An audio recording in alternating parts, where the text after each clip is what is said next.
when I look at maybe the Asia Pacific region, for example, if I can put Russia, China, Japan, and the US in there as big players, two of those are democracies and two of them are not.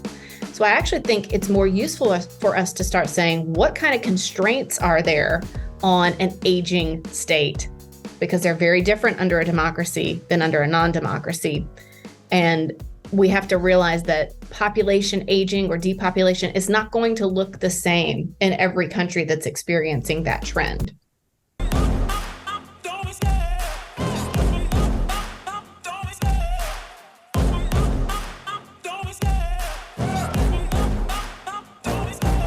Love the chase and the hunt, and I set the pace when I'm running. I always take what I want and I always give it 100. Don't need a bank, no I'm funded. Play the game like it's nothing. I'm always today, don't take for granted. as usual, we have another incredible guest with us. I'll do a little introduction of our guest today, and then we'll let her take over. Today with us is Dr. Jennifer Sciubba, and she's an internationally recognized expert in the field of demographic security. She is trained at the Max Planck Institute for Demographic Research and works for the U.S. Department of Defense Policy on demographic and environmental issues. She also received her PhD in Government and Politics from the University of Maryland and her BA from Agnes Scott College, Phi Beta Kappa. She also is an author of multiple articles and wrote 2 books, one of which we'll focus on today. It's 8 Billion and Counting, and the other one, The Future Faces of War. Hello, Jennifer. Very nice to have you here. Hi, Marta. Nice to be here. Hello. Okay, so I know there was this introduction very short because we want to let you talk a little bit more about your background. Could you share with the audience a little bit more about your work, your background? How did you become interested in demographic and politics? Sure. Well, I came to the population part from the environment part because population is not something that, rarely do you take some kind of class specifically on population when you're in high school or college, unless it comes in through geography. I think there's a lot more on geography since I graduated, but I'm old. So there wasn't a lot of that back when I was younger. And so I was always really interested in environmental issues and in migration. And so I remember specifically being in college and undergraduate, and on a certain day, my professor was late to class and she showed up at the door to class and stopped and wanted us to look at her, really draw our attention. And we could see she was wearing a black armband. And then she started marching in front of us and said, today world population has hit 6 billion people. And this is an absolute travesty. I never had children. There's too many people. You shouldn't have children either. And I thought, wow, that is a serious commitment to the idea that population shapes our world, that you are willing as an individual to direct your whole life around that. And so that really planted a seed for me that, this is a powerful force and I want to know more. And then I, like many people who study international relations, went on to do some studies of war. Why do we have war? Why are some countries poorer than others? And every time I would approach those questions in an academic setting, I found the answers to be unsatisfactory because they never got at the deeper issues. And so I really came to see the world through the lens of population, that is one, like this tectonic force underneath us that moves everything else. And often we're studying these proximate causes, these things that, why did the war in Ukraine happen? We're looking at these really specific things that led up to the days. And I like to look at the zoomed out longer term trends. And so population just became the way that I see the world. And it still is for me.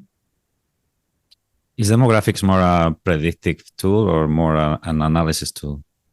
Yeah, I think it is absolutely both. And I think that's where it's unique. So, when let's say I would be on a panel of futurists, which is like this made up thing, of course, but I feel way privileged compared to those other folks because we have no idea what interest rates are going to do in the next few months, let alone try to predict, the housing market in 5 years or the job market or, who will have the biggest economy. A lot of these is guesswork. But with demographics, the future is already in the present. It's embedded in the present. And so we have a much greater sense of surety about the future than anyone else does. We can see, all of us represent the past, present, and future. We want to know how many people will be retired in 30 years? No problem. We can tell you that. So I think it can be useful for some predictive. And I think where we get in trouble, though, is when there's a superficial understanding of demographics that its demography is destiny. And of course, I spend my whole career trying to say it's not destiny. We always have to say, under what conditions is this thing likely to happen? But do you think, like, on average, what is the understanding of people about demographics? Would you say it's like quite misleading, the idea people have on average? I understand there are probably some things like there are there that we know, but I also understand there's probably a lot of misleading information or misunderstanding there. Yes, Marta, I think you're totally right. I always say one of the great things about demographics is everyone knows a little something about it. It may be because you understand your community, or, if someone is a baby boomer, they're like, oh, I know I'm part of this large group of people, or a millennial. I understand that. So everyone knows a little something, but sometimes it's just enough to be dangerous. And so I think where we get into the benefit is I can get people interested in this topic because everyone understands a little bit. The danger is they think that it's not nuanced and complicated, when of course it's totally nuanced and complicated, and it's very political. And so, every country in the world, the government is obsessed with demographic change in different ways and for different reasons, but often it's because that's how they got into power, either through an election or by taking over. But it's much of it is rooted in their population trends. And so there's a lot of distortion and misunderstanding of demographic issues as well. I'm in the fairly early stages of a next book project that I'm co-authoring with 2 other people, and it is the politics of demographic distortion. And we're looking at how this thing that could be just this data science is then pulled into the political arena and messaged for individual or party gain all around the world. And when you wrote the book, it was intended, I guess, for everyone because, like, it's well understandable. Thank you. But I guess maybe it was more targeted for policymakers, right? Maybe. Yeah, for sure. Yeah, I mean, when I was at so in the mid 2000s is when I was at the Department of Defense, and it was best education I've ever gotten outside of school. Can imagine. You learn a lot. And what I came to learn when I was there is that there were far more questions than answers. And so I was ready to depart from that and say, let me spend some time trying to find these answers. And in some ways, this book, 8 Billion and Counting, is a compilation of the frequently asked questions I get from governments around the world, not just the US government, governments in Europe, in Asia. They're thinking in Africa, they're thinking deeply about these issues. And so what I wanted to do in that book was not just describe what are the current and future population trends, because that book is old fast. It's old very fast. Instead, I wanted to start to develop a way for people to think systematically about demographic trends, that they could read the book and learn what kind of questions should we be asking about this, or what are the other factors that we should be taking into consideration, or how do we fit in politics and economics and social factors together. And so the book is an answer to frequently asked questions, but also a rubric for thinking through whatever your current demographic issues are, or what if you're in business, you'll take away something different than if you are in government policy, if you're in advocacy, if you're in the classroom. Is current situation in Russia and Ukraine a good example of reading wrongly the demographic trends? Because, like, Russia is a very aging country, right? And you wouldn't expect that it's still a superpower in military wise, right? Yeah, that's a good question. To me, I see it differently because Putin has known for decades that Russia had demographic weaknesses, and he talks about it publicly, and of course tries to get women to have more babies. That's been the answer given, and unfortunately that seems to be the answer that most governments are like, oh, well, the women should just have more babies, when of course it's not exactly how it works. So it's not as if he hasn't understood what's happening demographically. And I think there are two theories we can have about it demographically related. One that I think has become more popular in the media is the idea that, well, we know it's only going to get worse, so we better act now while we can. And that's the same one I see people putting on China, by the way, which China has been in the news for its depopulation. Again, the news, it's a surprise, but for China, it's obvious. We've known this for it. Like I said, the past, is present, and future are baked into demographics. So there's the idea that, well, if Russia would act like that, will China then become more aggressive because they know that their population is declining? And I think we should certainly think through that theory, but we also need to realize that just because a country is aging doesn't mean that it all of a sudden has a totally different set of concerns. And I think that's where our thinking has been wrong over the last couple of decades. There was a pretty powerful theory that an aging world would be a more peaceful one because an aging country would behave like an aging individual. And you don't see a bunch of, pensioners out there with guns mowing people down. Yeah. It's the youth. I think that was a really flawed, because an aging country and an aging individual, they are really different. And we also see that countries are willing to put their money where their priorities are. That means some people will suffer. And so to me, when I look at maybe the Asia Pacific region, for example, if I can put Russia, China, Japan, and the US in there as big players, two of those are democracies and two of them are not. So I actually think it's more useful for us to start saying, what kind of constraints are there on an aging state? Because they're very different under a democracy than under a non-democracy. And we have to realize that population aging or depopulation is not going to look the same in every country that's experiencing that trend. That's why it's important the context, right? To take into account. Like the same figures for a given country can give different outcomes, right? Absolutely. Yeah.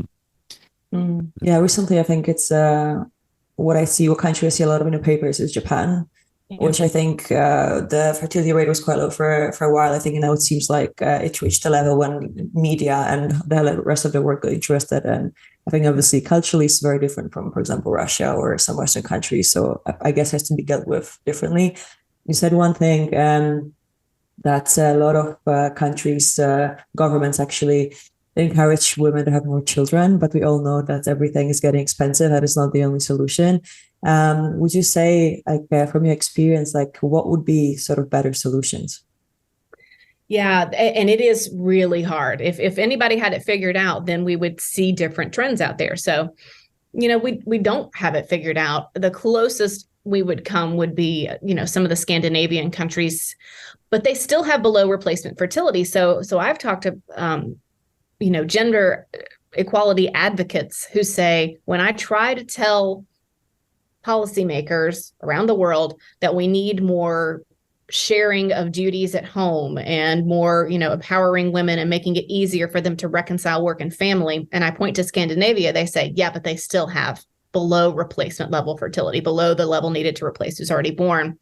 I think the response to that then should be, yes, but it's on the higher end of below, and it can go a lot lower. And so I think where, in some ways, I'm really glad that the media has picked up on the super low fertility that has come about in China, Singapore, in South Korea, in Japan, because without those, it looked like we had seen super low fertility before, and it was in Eastern Europe, and it was often, after communism, after the wall fell, and that could be painted as an anomaly. But now we're seeing, no, this is a really long-term thing. And so I think going back to people with influence and policymakers and saying there's a huge difference between a 1.7 average children born per woman and a 0.7. That's a whole child difference, which compounded by the millions of people is a big demographic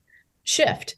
And so we have seen that these unequal structures really do matter. I just came from a meeting where we were talking about, you do your work meeting and then you start talking about your family life. And all of us there had 2 children. Each of us had 2 children.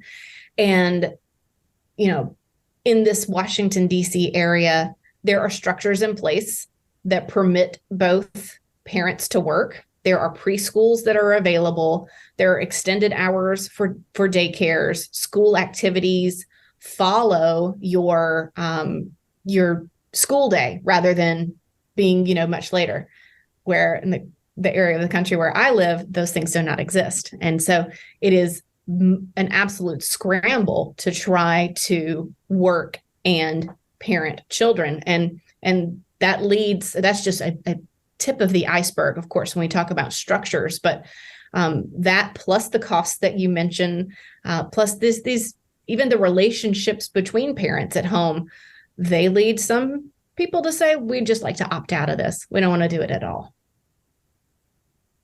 In terms of for aging countries like Japan or Western world, is migration the best solution? I mean, you're talking about right, empowering more women to the workforce, right? So yeah, let's say, is migration the quickest solution, like allowing more immigration? So I think what's tough about immigration is there's nothing we can choose for a quote unquote solution to boosting the workforce that doesn't have other consequences. And I find Japan so fascinating because I think they've looked at Europe and they've looked at North America and they've looked at Australia and they've said, so that's one model. And I see some downsides to that model. Nothing comes without consequences, both positive and negative. And of course, we know that there are a lot of social strains, a lot of polarization politically that comes from having immigration. I mean, all the politicians in Europe, all politicians in North America, Australia, they all use this as a way to differentiate themselves from one another. And so Japan has said, we're going to choose different strains. And there were years in there, several years ago, when analysts would look at Japan and say, well, they'll have to open to immigration or else their workforce will decline. And they said, but if you open to immigration, there are also social consequences. And they're making a choice as a society as to which set of consequences to choose. So I know that sounds like a really wishy-washy answer to your question, but I think each country, its citizens have to sit there and say, which sets of consequences do we want? Mm-hmm. Some will say, oh, we've got this history rooted in immigration. We're well-versed in this. We don't even know a life without that. And so that's the best social consequences for us. Others may say, we're going to take the social consequences that come with having a smaller workforce now, because the thing is with immigration also, babies are not really the ones who immigrate. It tends to be people actually in their, like the median age of most immigrants is around 38, 39, 40 years old. So you're beefing up the workforce, but if they stay, you haven't actually fixed, quote unquote, your aging problem. And so it absolutely can help a population grow. It can beef up the workforce. And as long as that's something, if that's your main priority, then, you have a whole set of policies around skills-based immigration, et cetera, you can do. But I think the idea that countries have to do it is flawed. And so what we're seeing are some other ways to beef up the workforce, such as bringing more women in who tend to have much lower labor force participation rates, or bringing more elderly into the workforce. There's a lot of places with aging populations that still have mandatory retirement and people leaving the workforce at, 60. I think France, it's still 61 is the average age of exit from the workforce. That's young. I'm not close to 60, but I see it. I can see it out there. Do developing countries have it worse when it comes to solving aging problem than dictatorial systems? That's a good question. I've heard some people say, oh, what's different now is that we're having our first set of countries age before they get rich. But that's not true if you look at the data, because we saw that in Eastern Europe. Eastern Europe aged before they got rich. But again, there's a different set of conditions. So I think what we don't understand very well, the answer to your question is we don't understand very well what it looks like to see aging outside of basically Western Europe, Japan, and Eastern Europe.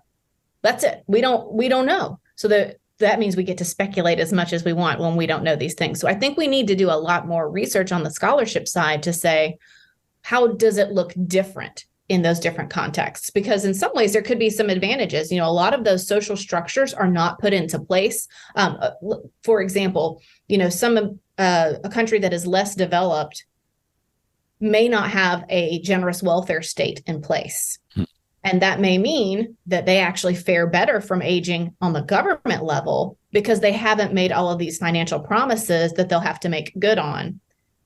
Then the consequence becomes it's the family who suffers, or it's the individual elderly person who suffers. Whereas, many countries in Western Europe, of course, have more generous welfare systems. They've made these promises that they can't politically undo without getting voted out of office. So we see how hard it is to raise retirement ages and to cut pensions, and you get more of the intergenerational conflict there. Yeah, I guess we're asking all of these questions because we're really worried about our future. I was reading in your book, I think it was in your book, that in Japan, for instance, old people are preferring to shoplift and go to jail. Right. Yes, it was in the book. Yeah. I mean, I think there is a real worry. I think about Europe and youth unemployment rates, and, what can be so hard when population aging is the main trend.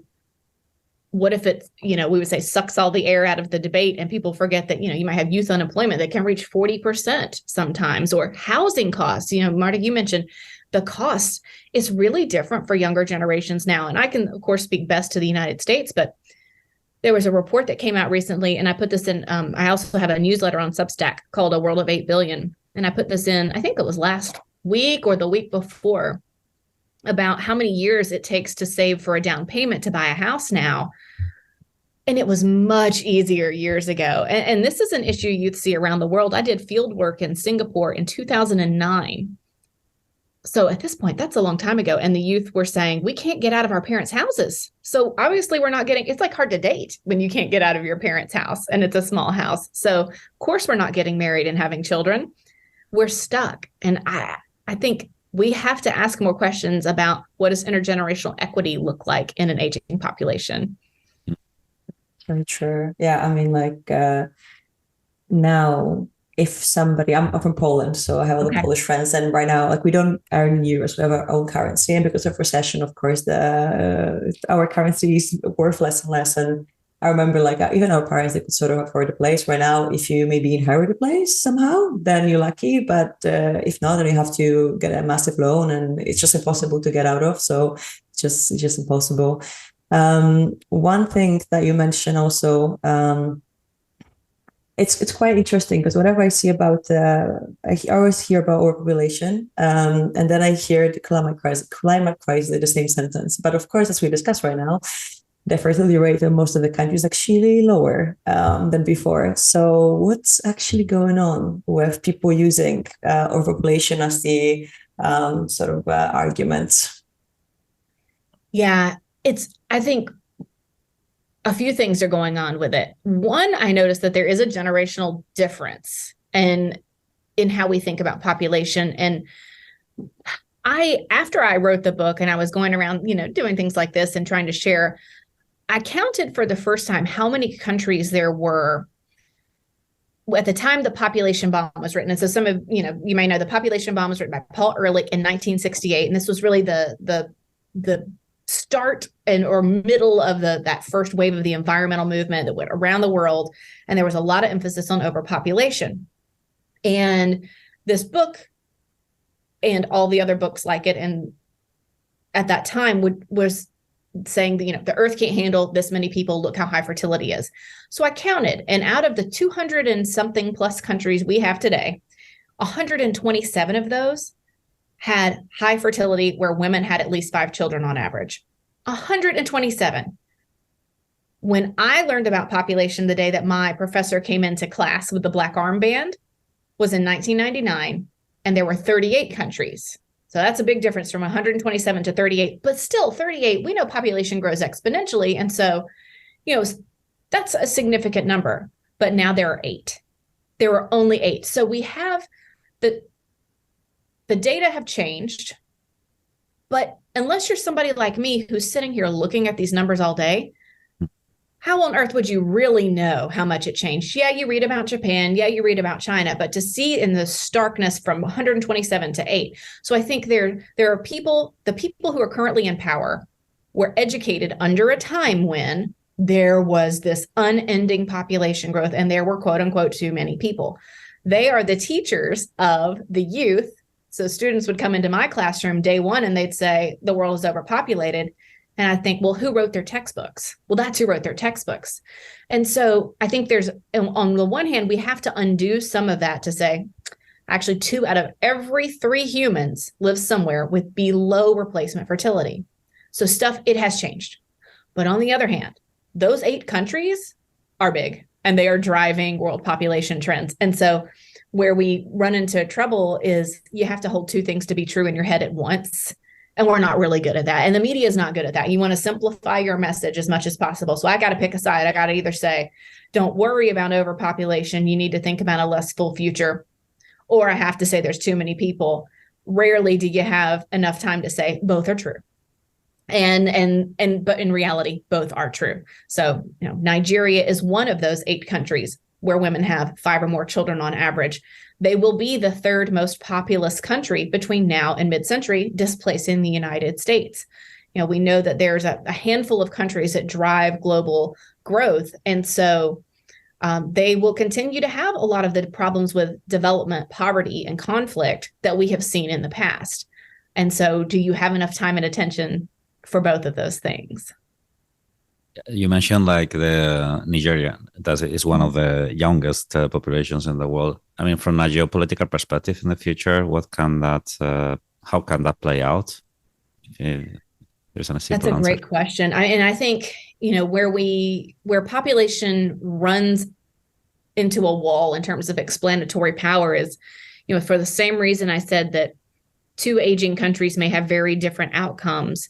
It's the same for a youthful country. So we have to look more at things like governance. Well, what kind of leadership is there in the country? And are they willing to position the country to be a global leader like they could be because of their young and growing population or not? And so Nigeria, I think, is full of potential. And I believe most of the aging countries in the world would like to see Nigeria live up to its potential because that would be a market for their goods. That would be labor. That would be all of those great things. But we're at a time where we have to just question and say, are they going to live up to that or not? Because we have plenty of examples of countries that did not quite live up to that. I think India actually is an example of that. I think India could have done even better. I think with more investments they didn't really follow that East Asia model. Or not yet, anyway. I mean, East Asia, when they had the bulk of their population of working ages, they also made for much more business-friendly climates, business-first policies, invested in human capital, made sure women and girls were in school, and they made the most of it. We would call it their demographic dividend. But Latin America didn't necessarily do the same thing. And I don't think India has either. I mean, women's literacy is still really low compared to men's literacy. And they're at the beginning of this window of opportunity to take advantage of their relatively youthful population. But I don't see a lot of the same signs as what East Asia had. And so same for countries that are on the super young end of the spectrum. What path are they going to follow? From a political perspective, how policymakers should use demographics in an ideal way? Ideally, they'd have time for the nuance. So it would say we're going to always have population there because people are soldiers, they're workers, they're voters. They're the foundation of every economy and country. And so I think having a cadre of people who are trained in population who sit in important positions is important. But there aren't enough of us to go around. I think actually getting more people in the media who understand the nuances of population is really important. That's something I learned during my book launch is that, people want to write stories about this and share it, but they don't have the time to learn. And so I think policymakers, they do read the news. Mm-hmm. And I actually think that's the way to go. So I'd like to see policymakers have a greater understanding of population and work it into all of their analyses. But time is so precious for them that it's really hard unless you're alarmist. And so I'm your non-alarmist person. The book, my analysis is always try to be really balanced. And the people who get the most attention are the ones who are going to tell you the world's about to end and population is the reason for it. It's not true. So having people who are interested enough in population without following and falling into the alarmism is really tough. Yeah. So talking about that, like I shouldn't feel remorse of having more than one children, right? In my country. Yeah, and you asked about the climate thing earlier. There's not enough emphasis on consumption and way of life. And it is contradictory to be worried about overpopulation and climate change. Underpopulation and climate change, which is what a lot of policymakers are right now. They are worried that there's not enough people and the economy won't grow, and also that the climate is changing. That can be really contradictory. I think that's because it's way easier, though. It's easier to say, "Ooh, too many babies." Well, we know how to fix that. Girls' education, a little family planning, chef's kiss, we're done. It's much harder to say, how do we have a sustainable economy? Mm-hmm. And really, that is the question. I think I actually don't know that it will be answered in my working lifetime. I don't see a lot of signs that people are willing to take up that difficult question and really think through it and change things. Maybe in your working lifetimes, but I'll be retired by the time anybody's thinking seriously about that, because we still have this paradigm. We care the most about economic growth. I don't know how it feels for you when you read the news, but how do you know your country's doing well? Well, what was consumer spending like, and how much is the economy growing? That means we want infinite economic growth in a world of depopulation, soon to be, and one where the earth is burning. We have the language to put those things together. That's true. I remember when pandemic started and everybody's life slowed down. I think most people had hoped that people would consume less, and there'll be less one-use plastics and things like that. But I think very, very quickly things get back to its place, and people still consume, and we can't really judge people for that. It's how the system works. But I remember when I lived in the UK. And when you would go to one of the shops to do shopping, they would have bins behind. And, people used to do things called dumpster diving. So basically you could go to those bins and there was totally free food and it was packed. Everything was okay. We could totally take it out. And at one point they just put, I think, locks on top of it. So people couldn't kind of jump in and take food, which is ridiculous. And that was kind of my life experience of how much food is being wasted every day in one supermarket while you have a homeless shelters very nearby. So I think it's it might be a system thing, but I think you're right. It's so complex that I hope it's going to be solved. But I think it's a major problem nowadays. Was it something when you were writing your book that particularly surprised you? Well, I think it surprised me that I'm an optimist. So I spent my whole, I was in the classroom for many years and undergraduate, and some of these students would nickname the course the apocalypse course. We're teaching environmental politics. It's not a lot of great news about it. And when I started writing the book, and even coming from the Department of Defense kind of national security realm, you're thinking about conflict and all the bad things. But I finished writing the book and I thought, oh my gosh, I'm actually optimistic. And that is a huge surprise for me. But it's because I had to zoom out so much in terms of history and planetary, realizing things like, we know high fertility is a problem because it means that there's not really high fertility societies where people have a great quality of life. This has been the case. So being able to count and say, wow, there's not that many high fertility countries anymore. So decades of people wanting to do rights-based family planning and educating girls, that yielded tremendous social dividends.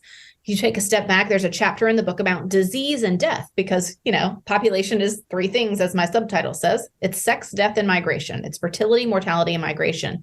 And on that death part of it, even though I finished writing it in the middle of a pandemic, if we're zoomed out, things are better. There's nowhere in the world where communicable diseases are still the number one killer, which is amazing. Yes, we can read lots of headlines about cholera and malaria, and these are still issues that we have to stay with our attention on. But AIDS has changed so much in my adult lifetime. Life expectancy continues to go up. And so population aging itself is something that came about because we lived longer and felt more secure. And so things that are problems, we just have a different set of problems than we would have had in 1950. And so I feel pretty optimistic about good quality of life for the most people in the world. Has COVID, you mentioned COVID before, has COVID taught any lesson in terms of demographics? I think we're still learning for sure. But what we've seen so far is that it didn't really change trends so much as maybe exacerbate them or accelerate them. So, fertility was already on the downslope. People were facing strains and making decisions not to have kids. And those got more intense. So, you saw a little bit of the media would call it a baby bust during the first parts of COVID. Now that looks like little blips in the radar. Even in the United States, though, before COVID hit, life expectancy was declining, which is pretty embarrassing. Life expectancy should not be declining in one of the wealthiest countries in the world. That points to us that, yes, there is a longer term issue with public health. And so I think around the world, we even saw in developing countries, it was more of a blip in the radar, and we need to make sure that public health infrastructure is strong no matter what, so that you are resilient in the face of something like COVID or malaria. Both of those things, same kinds of structures will make a country strong. When it comes to taking political decisions based on demographics, how ethics should be taken into account? Because when you have to decide where we are going to let more immigration into our country, or we are going to, elevate the age of workforce exits, how should it be taken into account? Yeah, I think that's where, political debate is not in and of itself bad. It can be really nasty. And I'm in one of the most polarized countries out there, that's for sure. But having some debates to say, who are the winners and losers of this? Every policy has winners and losers. And it becomes more political than demographic at that point, I think. And that, that's what my co-authors and I are really starting to uncover as we write about how demographic data get distorted in the political arena. I've been very careful just in the past, I would say 4 to 6 years, with what I say about race changes and religious changes. Before, I didn't really think anything about saying, oh, look, the composition of countries is changing. This is generally across Europe and the United States and Australia. Younger generations are more ethnically or racially diverse than older generations. How interesting is that? But somebody's going to take that information then, and they're going to move it for their political purposes. So this speaks to what you were asking about immigration. Immigration changes your demographic makeup, whether it's religious, whether it's, in all kinds of different ways. When people move, they move their politics, they move their race, they move all those things. And that means that it can shift a power dynamic. And so I am more cautious with the kinds of messages I give about demographics, because I realize that once the data are out there, you lose control of the narrative. And people from whatever side of the political spectrum they can take that and they massage it for their own purposes. So I think I get both excited when politicians are interested in demographics and really nervous when they're interested in demographics, because I don't know to what end. Why do they care about this? Women are not having enough babies. Well, maybe that means we need to make them have more. That could be something. Right. And I don't advocate that, but that is how some politicians hear the message of low fertility. Well, we need to make sure we change this. And that makes a clickbait headlines of the articles that people would read. I know Pedro asked something, but I have one thing actually that I observed in my own country when war started and a lot of Ukrainian people started moving to Poland. There's a lot of discussion that is very easy for them to integrate. And then, of course, it is easy because we're so close culturally, even the language is not that different. But then it's a bit different story when maybe people from different countries that have very different religion and beliefs are moving to, for example, my country, other country, because it's just so different. And I'm not trying to judge anyone, but I noticed that people treat others differently depending on how similar they are. to themselves. And I'm not sure what can be done with this. I firmly believe that the younger generation now is even more open than before. But what you said, it's a person brings their past and their like present and future, all the beliefs, family, and of course it's going to change the country in the long run. And now, Pedro, you wanted to ask something before I went on my story. I just wanted to. I mean, I'm curious because, like, after reading the book, I understand a little bit more because I'm still quite illiterate when it comes to demographics, but I understand a little bit more, like, that demographics can be helpful to predict a little bit the future, a little bit. For instance, if one looks at the past and looks at the rise to power of Hitler, or even the Arab Spring, or all of these conflicts that have taken place in history. If one looks at demographics right now, what is that telling us for the near future in terms of conflicts worldwide, if anything? Good question. Really good question. I think what is tough about answering that is we are seeing trends we've never had before. And so that then allows you to speculate however you want. We have this long history of understanding really youthful populations, ones where, the majority of the population is under, 25, what kind of political issues there are with those. We've seen disenfranchised youth can be manipulated for political purposes, and you can have coups, and you can have revolutions, and you can have Hitler, all of these things. We don't have a clue really what it is like to have an old society. And so, Japan is leading the way for us worldwide. They've got, if you outline everyone in Japan up from the youngest person to the oldest person, and you ask that middle person to raise their hand, like 48, 49 years old. This has never happened before in human history from long-term population shifts. So what I'm hoping we start to do is not say, will there be war in an aging world? We say, what does war look like in an aging world? Because I think we're always going to have the same issues. We will not have a peaceful world just because countries are growing older. That is not the case. There are always going to be winners, and there are always going to be losers. And, a lot of our global power structures, they're entrenched from the end of World War II. They're so entrenched that they're not going away anytime soon. Like, just because the UN Security Council is going to be headed to depopulation doesn't mean that Nigeria gets to swoop in for a permanent seat. That's just not how it works. That's not how power works. So I think the world of the future will look a lot like the world of the past and the present, in the sense that there will be rich countries, there will be poor ones, there will be war, there will be peace. But what we don't understand is, how different will it be? It will be different. Those big issues will always be there. But what will they look like? We do not know. I mean, our best guide is what's happening now. And I think the fact that Russia was willing to go into Ukraine as a country that, demographically speaking, it should not have been positioned to do, lets us know that the future looks a lot like the past and the present. Speaking of the devil, I have to ask you, because I'm just super curious, like, your opinion might be more valuable than anyone's. Like, do you think is it likely that the world enters a nuclear war? Because we talk to our friends, and it's in everyone's mouth, like this possibility.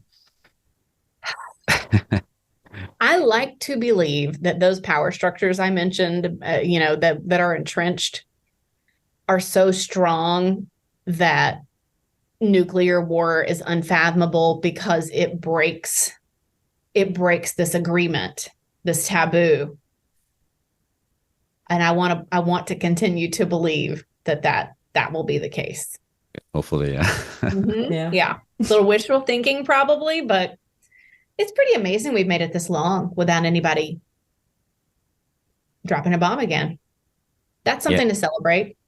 That's true. And hopefully for a while still. And I think another topic, I don't know what's your opinion on it, but right now, because we both work in IT industry, and it's a massive race of, chat GPT and then AI. And what is your opinion about role of technology and the demographics of the future? Like, what's going to be the impact there? That's another spot where I'm optimistic. So, again, the past to me was so much more pessimistic. But when I think about population aging, I try to use this language of how do societies adapt? How do economies adapt to that? Because you're not going to change it. It's like with climate change, we can keep trying to do some mitigation here, but the world is changing. How do we adapt? And technology has shown to be really helpful. Japan, as we said, the oldest country in the world. Are they the weakest economy in the world because they're the oldest country? Actually, quite the contrary. They are not the weakest economy. They have this pillar of technological strength that they stand on. And we've seen that some jobs, some labor can be replaced through technology. That helps alleviate labor shortages coming from population aging and depopulation. But nothing, of course, is going to fix it completely. Again, everything has pros and cons. So I think I'm pretty optimistic for aging state to be able to use technology to alleviate some labor issues. Where I actually think it's more worrisome is, what about these developing countries where the model of the past has been, let's take our biggest asset, which is tons of people. We have lots of people. Let's give them manufacturing jobs, and we'll manufacture our way into a middle income country.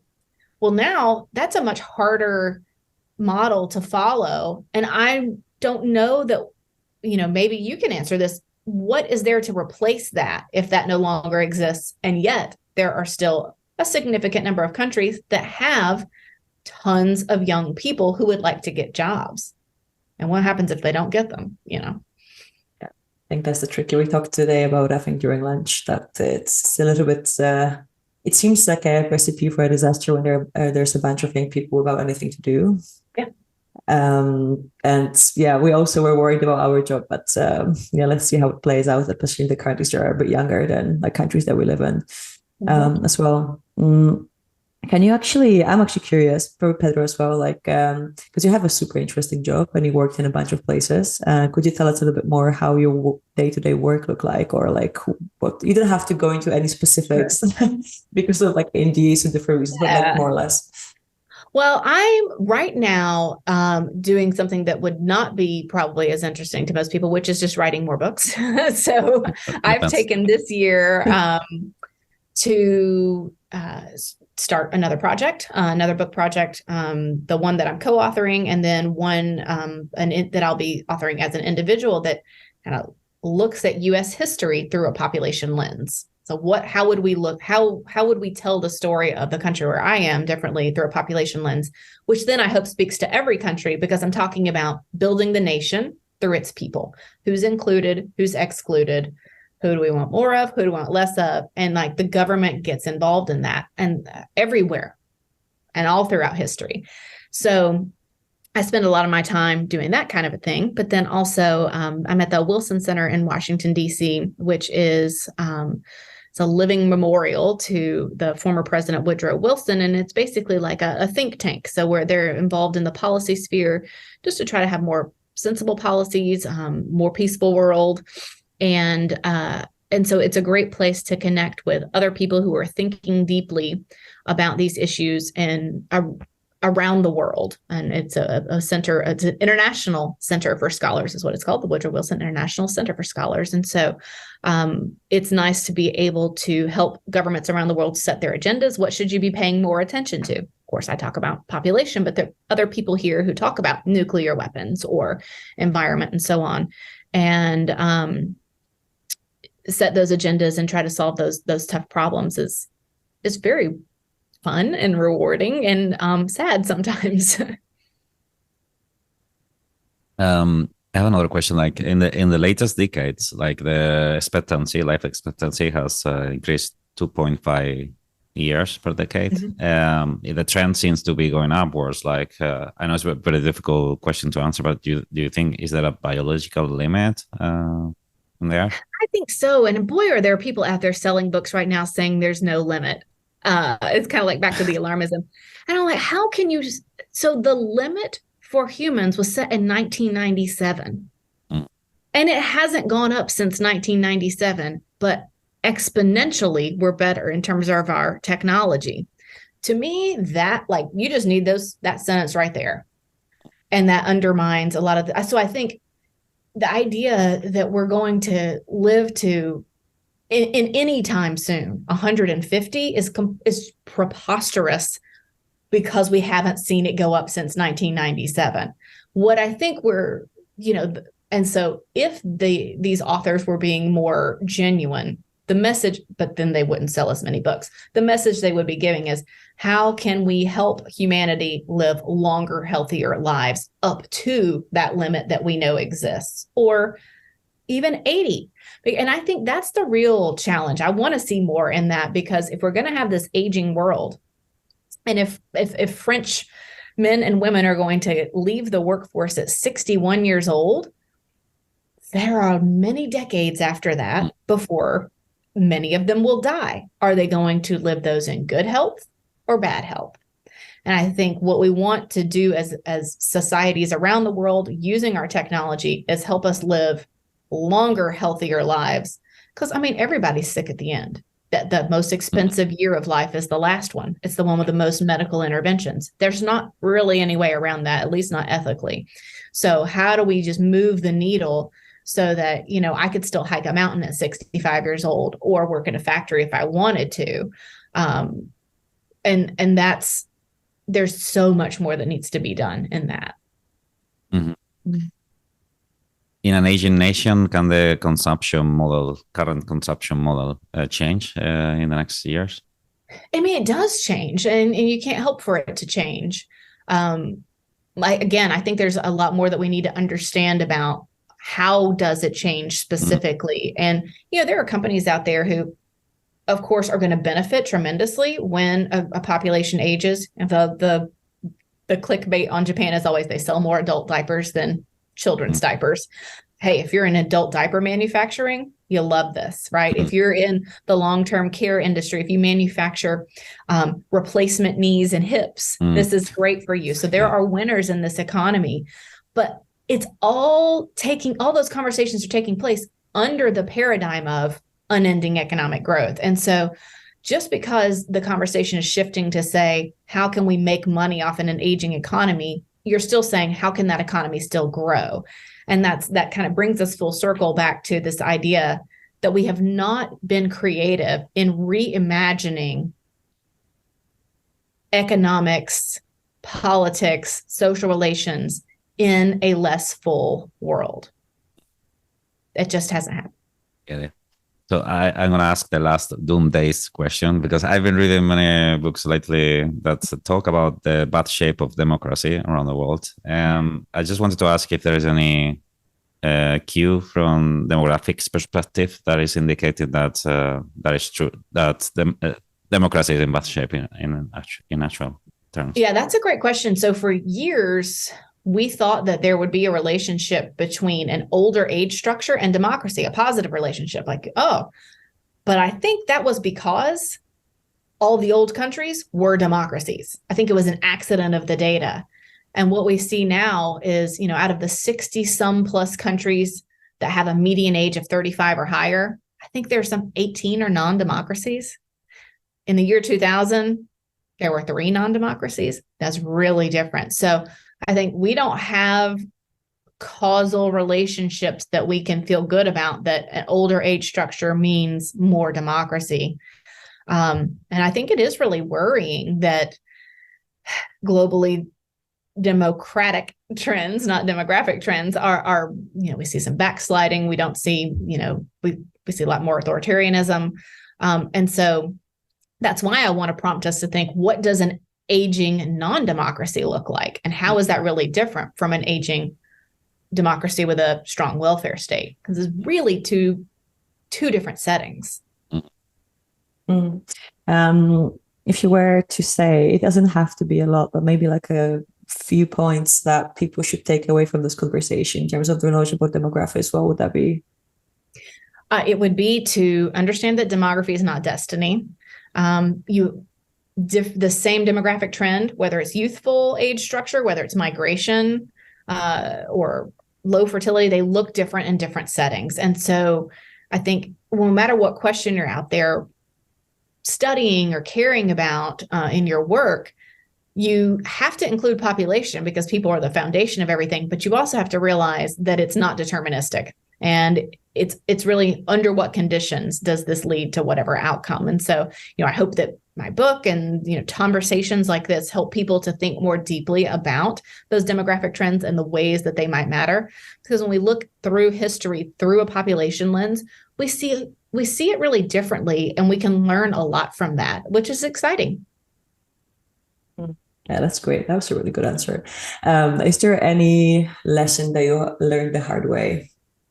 Or any that you want to mention? Or are we going to have a therapy session? No, about your career. Let's put it to go private. All right. Oh, so it is the therapy session. Okay. Let's see. I learned the hard way. Trying to balance this whole alarmism thing, how to get attention for your work without being disingenuous. So I am in the middle of still learning this the hard way, I would say. When you work on something for so long, like I have, and you believe deeply that it matters, you want people to know about it and read about it. And when you learn that the only way they're going to know about it and read about it is if you change it and massage the message in a way that takes you further away from what you think is the truth, that's really hard. So I would say I haven't learned how to do it yet, but I'm getting closer. So, you have to pick a side. Earlier I said, are there too many people or not enough? Well, okay, I'm going to pick not enough. I've just chosen that's where we're headed. So I'm going to simplify that message. And if you have 5 minutes, that's all you'll get. But if you have 10 minutes with me, I'll give you a little more nuance. Okay. We have the last therapy question, because we always ask our guests the same question, because it's really nice to hear insights from people about their lives. And so what would be the advice that you would give to people in general, based on your life? What would be the best advice you would give? I think whatever job you have, if you are a janitor, if you are a, nanny, if you are a policy analyst, do your best at it, because your job satisfaction is so high. If whatever you are doing at that time, you're investing in it and really caring about that work. And so, if our ultimate goal is just to be happy and satisfied with our lives, which I think that's what it should be, wherever you find yourself at that moment, pour everything into it, and you will be so much happier than if you're just always looking to where the next thing might be, or say, well, I'm only doing this for a little while. Okay. A good advice. Sometimes it's difficult. But yeah, it is. None of it's easy, for sure. Sure. Well, okay, thank you a lot. That was great. Thank you, Marta. Thanks for sharing all the knowledge with us and the energy you brought here. Talk to us about all the nuances of the word. I think we learned a bunch from you, and it's nice to read your book and listen to your interviews, but it's way better to actually talk to you in person and get more insight. So thanks a lot for that. And I hope you enjoyed our little conversation too. Yes, thanks for the wonderful question. Yeah, thanks, and I hope we can host you with your next books if you. Oh yeah, when do you release your next book? When is it going to be published? I've got to finish writing it. I don't know. Sometime in the future, we can talk about it. Speaking of the future, that's when that will be. Yeah. Yeah. Perfect. Okay. Thanks a lot, and have a good day. Thanks a lot. Too. Take care. Bye. I love the chase and the hunt, and I set the pace when I'm running. I always take what I want, and I always give it 100. Don't need a bank, no, I'm funded. Play the game like it's nothing. I'm always thankful for something. Don't take for granted, stay humble. Now wake up! It's time to look at the enemy. Look in the mirror if he is no friend to me. It's not